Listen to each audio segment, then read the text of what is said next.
amigos, como verán, ya ampliamos la mesa y están nuestros invitados de esta noche, los doctores Andrés Alzamendi, Mario Romero. Gracias por estar, gracias por venir. Es un placer para nosotros que puedan... Gracias a ti por recibirnos. Bien, que bueno, aportar un poco de luz, lo hablábamos un poco fuera de cámara. Generalmente, en el mundo en el cual estamos viviendo, todo es de un dinamismo tal que es un ritmo vertiginoso, en el cual es todo cortito, concreto y preciso. Pero claro, a veces hay que darse un tiempo para poder analizar qué es lo que está sucediendo.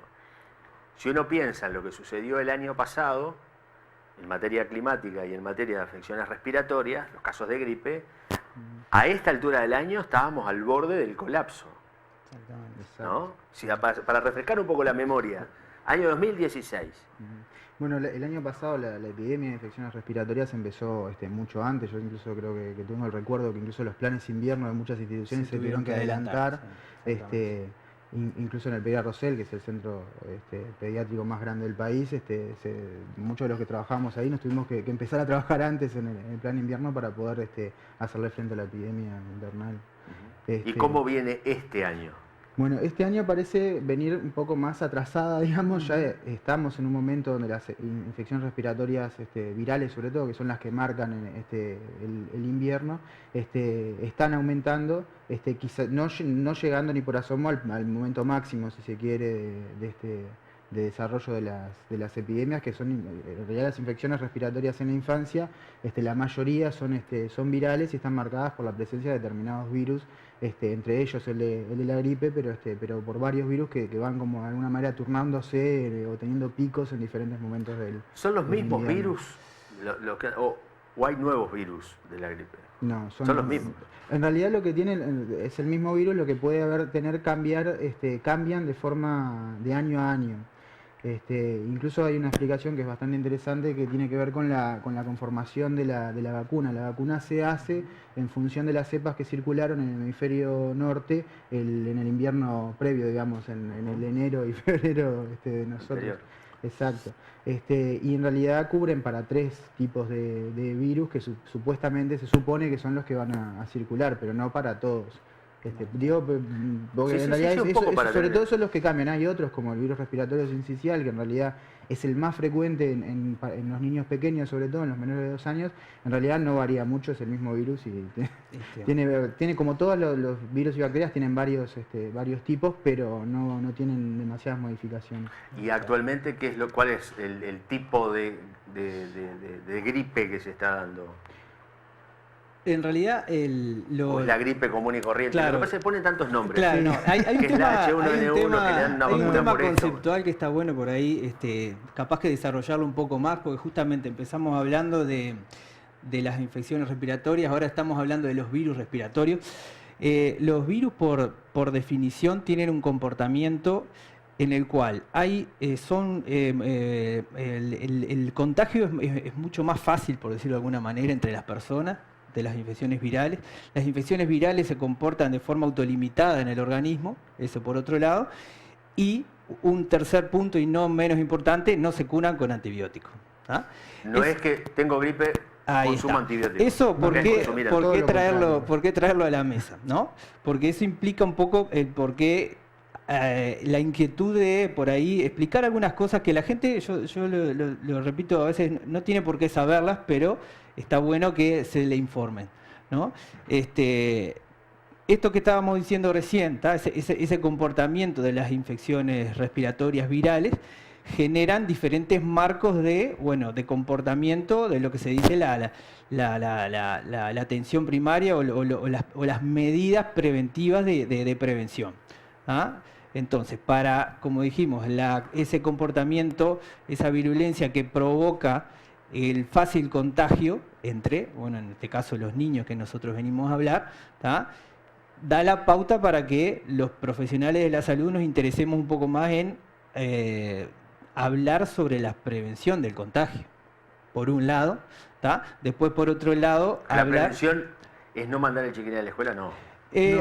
No, en realidad las escuelas y los jardines son un punto de crítico, claro. Es como para los pero piojitos, pero una cosa bien importante, en realidad, en el desarrollo del niño, el sistema educativo es un ambiente sumamente importante y socializador con otros seres humanos, pero además también socializador de contagiador de virus. y con la posibilidad de desarrollar inmunidad, claro, ahí está. del contacto con otros. Y en este momento, ¿cómo estamos con eso? En realidad, ¿Cómo visualizan ustedes? Nosotros estamos viendo que, porque también somos padres y porque también mandamos niños al jardín, en todos los jardines pasa al día de hoy, la gran mayoría de los niños están con mocos y con tos y algunos ya tuvieron fiebre 1, 2, 3 veces, ¿no?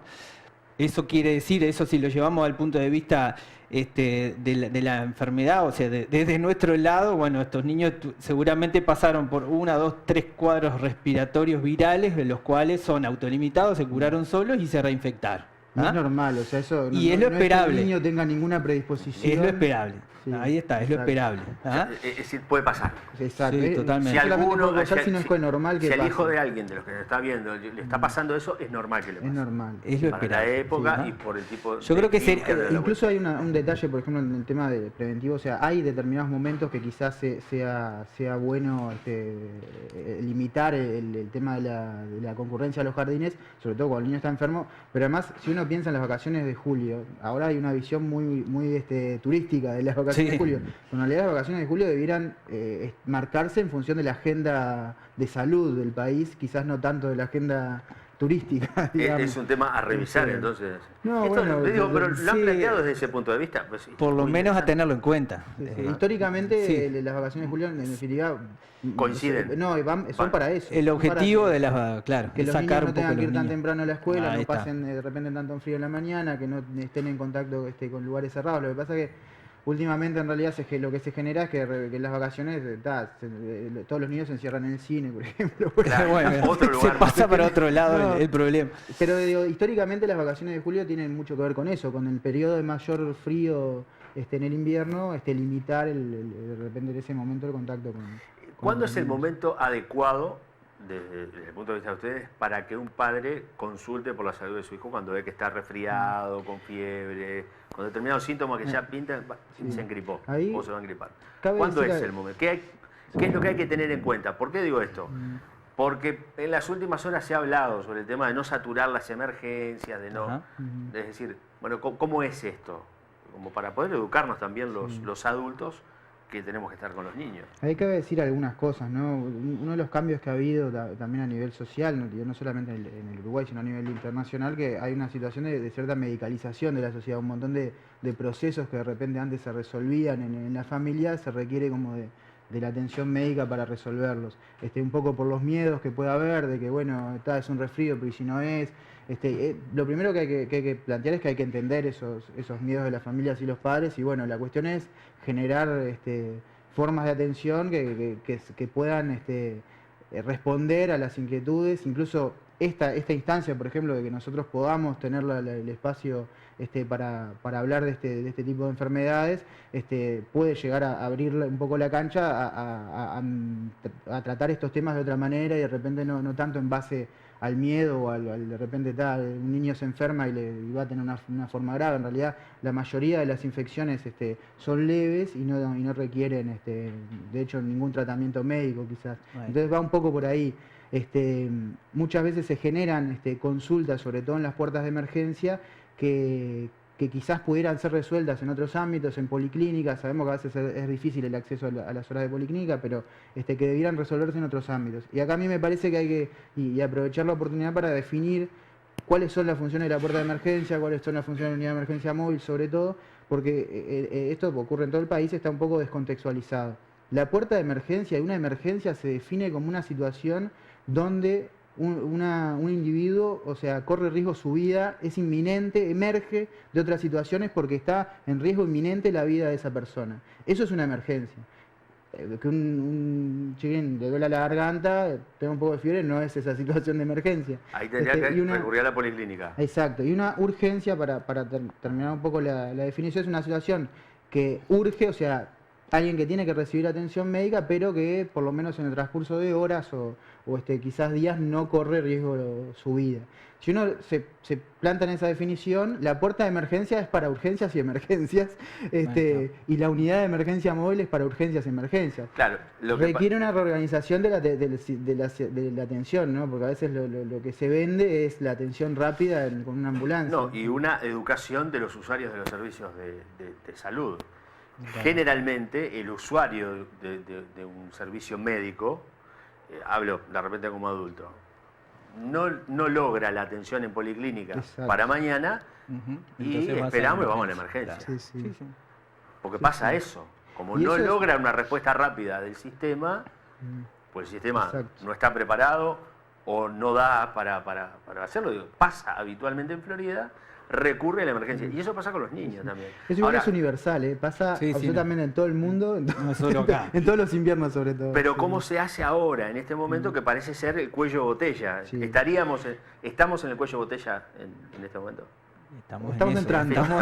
Todavía falta. Sí, todavía no estamos... No está muy complicado. Bien, y está en condiciones, es decir, por ejemplo, mencionabas las ambulancias. ¿Hay servicio de ambulancia suficiente como para atender las necesidades en pediatría que existen hoy en Florida? Comunidad de emergencia móvil, ambulancia, o sea, lo que te decía, emergencias, urgencias, sí, en este momento hay una... De hecho, hemos tenido la chance de tener algunas situaciones de accidentes de tránsito, por ejemplo, que incluso hemos sacado más de una ambulancia y cuando, bueno, en alguna situación grave de varios casos, incluso varios traslados a CTI con poca diferencia se han logrado realizar.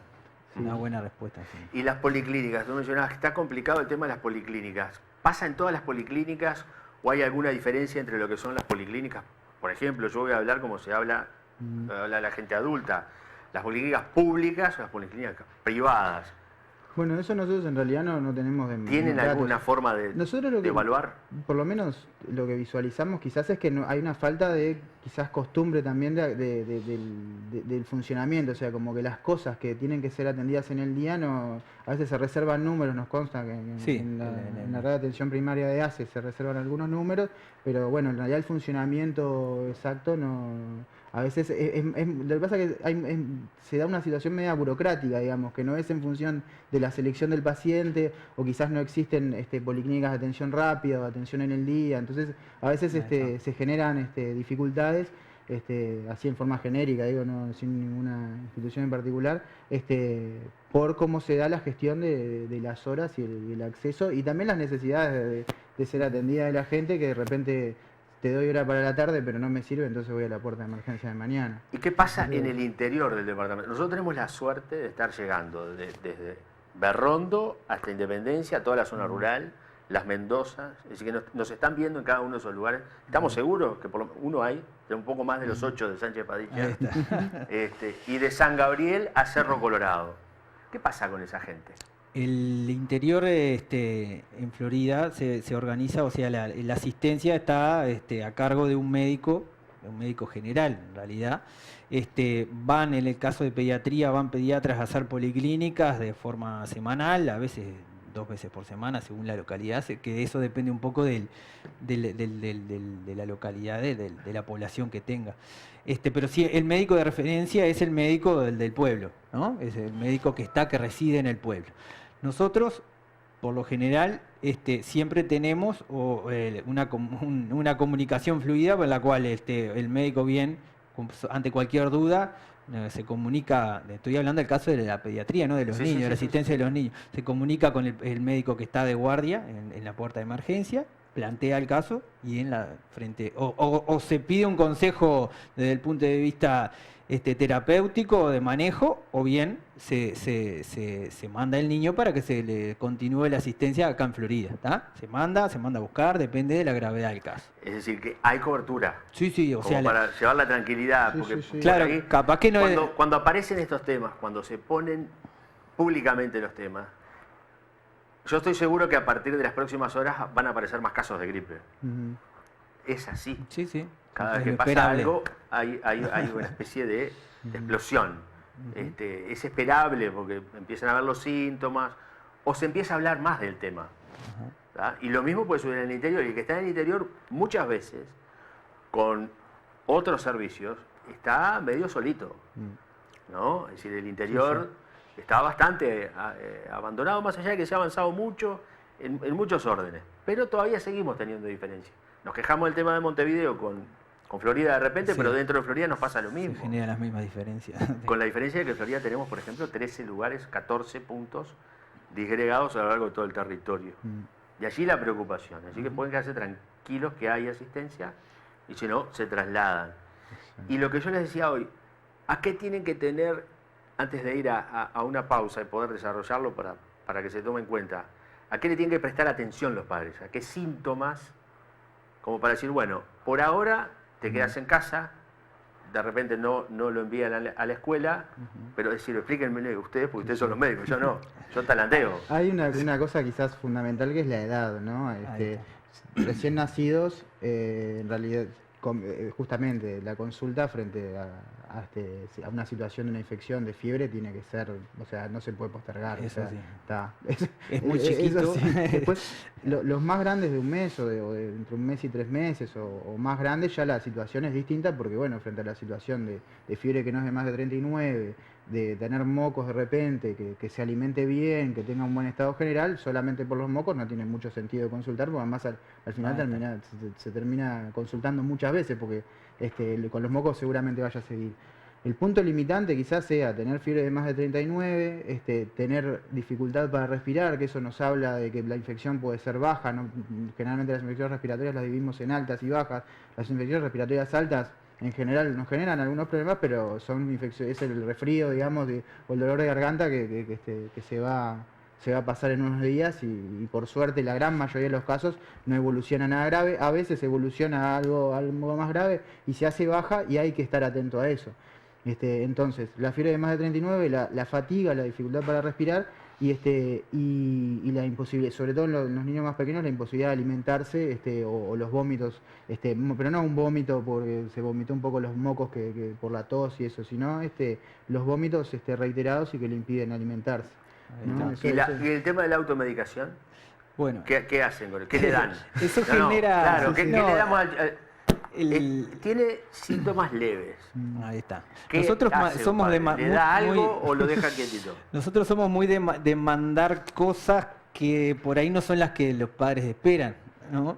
Hay medidas, como por ejemplo Mario se refería en un momento a las infecciones respiratorias altas, que son, o sea, son muy frecuentes, son por ahí las más frecuentes, pero obviamente que llevan sus medidas de terapéuticas, pero a veces no es más que una buena posición, una buena desobstrucción nasal. Con los vagos. Y por ahí queda la cosa. No, el vago en realidad tiene... Yo pregunto. Los niños pequeños quizás no es tan recomendable. No es recomendable. Los vagos ya en realidad casi que ya ninguno. Capaz que en algún niño grande... No, porque... Quedan en alguna casa. Lo que se ha visto que sobre todo en los niños pequeños o niños que tienen cierta predisposición a tener broncoconstrucción, que lo pueden desencadenar. Pero si no. Entonces, los vagos no. Lo que sí a veces en los más grandes y sobre todo cuando tienen mucho moco, de repente bañarse y que el vapor del mismo baño. Humidificar un poco el ambiente para que la secreción afloje, como se dice. No, eso no es necesario. Y automedicarse tampoco. Y después, bueno, como decíamos hoy, antibiótico, muchas veces la garganta. Claro. Muchas veces todo esto empieza con la fiebre. Entonces, bueno, el descenso térmico es lo principal. Así como también muchas veces, que nos pasa y es mucho, es más, es hasta un diagnóstico, ¿no? Que ya está establecido, que es la fiebre de reciente comienzo. Vengo con mi niño porque tiene fiebre de 39, hoy hablábamos, sí, a veces la fiebre es alta, que empezó hace 2 horas. Y a veces eso... ¿no? Si se descartan ciertos signos que no tienen que estar para que nos hable de una enfermedad grave, bueno, señora, no está claro todavía lo que tiene, vamos a tener en cuenta estas cosas que decíamos, como bueno, el estado general del niño, si se alimenta, si no se alimenta, bueno, ciertas lesiones en la piel que las tenemos que describir bien, las tenemos que enseñar bien, ¿tá? Y bueno, después la intolerancia digestiva, bueno, cosas que nos dan la pauta de que, bueno, a ver si ese cuadro en realidad está evolucionando hacia una forma por ahí potencialmente grave, o es el comienzo de estos cuadros que son los corrientes en esta... Un detalle de la automedicación que me parece importante y que ahora que vos comentabas, los jarabes para la tos. Sí, que hay de todo Los jarabes tipo. para la tos, no hay ningún libro de medicina que diga que sirvan para algo. No hay ninguno. En realidad tiene más que ver de repente con la presión de la industria farmacéutica para vendernos cosas que no necesitamos más que otra cosa, hablando de esto de la medicalización de la sociedad. En general, además hay un detalle muy importante, la tos es un mecanismo de defensa que si bien puede ser molesto por momentos, no deja de ser un mecanismo de defensa. Si hubiera una medicación que sacara totalmente la tos, lo que generaría es que la infección fuera más grave, que llegara, si es una infección respiratoria alta, los mocos llegaran a los pulmones, los virus no podrían sacarse de la vía respiratoria y Ahí sería está. mucho más grave. Es Eso un una cosa mecanismo bien de importante defensa del porque- organismo. La tos. Es decir, que no abusar o no usar No, directamente. a veces los mismos médicos muchas veces tenemos un poco un doble discurso en ese sentido, en el Que sentido no, que, pero que sí. no, y que a veces si la Pero bueno, presión si es querés grande, darle esto- yo en eso estoy bastante como que no me gusta para nada y no lo hago, pero es cierto que a veces la presión puede ser muy grande y se terminan recetando algunas medicaciones para la tos o jarabes para la tos que en definitiva no hacen nada. Muy interesante. ¿Y los remedios caseros, los que se usan? Yo creo que frente a los... la ahí clásica salvia, depende de la edad, ¿no? guapo, Depende Ahí- de la edad. ahí los tenemos- jarabes. tenemos laxantes, niños. Ahí Lo va. hablamos en un ratito. Sí, dale, Sí, perdón. cómo no. Bien, porque además yo tengo que hacer varias Qué cosas.